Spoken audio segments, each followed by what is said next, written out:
incredibly You know it's inconvenient. raining hard, and we're dealing with some pretty bad weather when that hits 100. Oh, man, inconvenient, right? Let's talk about what's happening out there right now.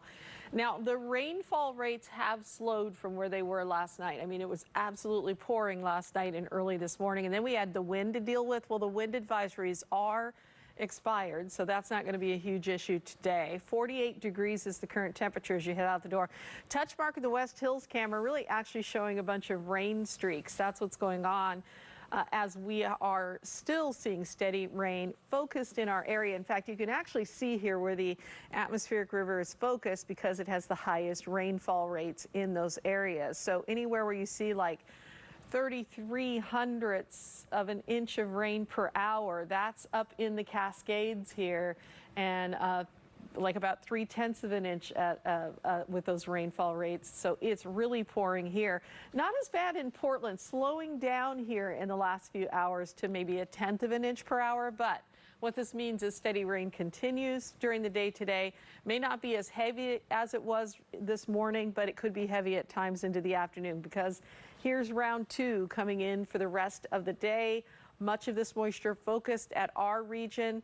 And then it looks like this front is now going to be, and the whole atmospheric river is going to be nudged northward for tomorrow. We'll be on the back side of it, the south side of it, and drier. So I really like that as a possibility, because I'm looking at some of the models and here's what I'm seeing. This is a rainfall model for the next 96 hours. So if you take a look at where the models are projecting, and then 4 different models here are projecting about the same amount of rain, about 1.5 to 2 inches of rain between now and tomorrow in Portland. But notice how it levels off, and you see no more rain coming for Wednesday into Thursday, and you also see no more rain coming for Thursday into Friday or Friday into Saturday. That is because I think that atmospheric river will be north of us in western Washington, giving us a break from the rain tomorrow and primarily much of Thursday. And then after that, the event is over. But we are still watching quite a few rivers that are either at bank full or have already come over their banks in many locations. These are the official flood warnings from this morning for Washington: the Grays, the Nacelle, the Cowlitz, the Washougal, which, by the way, already creating some issues and landslides around Washougal. So make sure you know what you're up against today in your commute there. Willapa.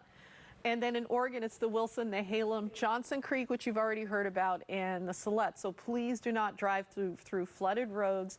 Allow yourself some extra time if you're commuting, especially this morning and into today, where I do think it will still be steady rain. Your daytime highs today back up in the 50s. It will not be as windy, thank goodness, on either side of the Cascades. The wind advisory ends here at 7 a.m.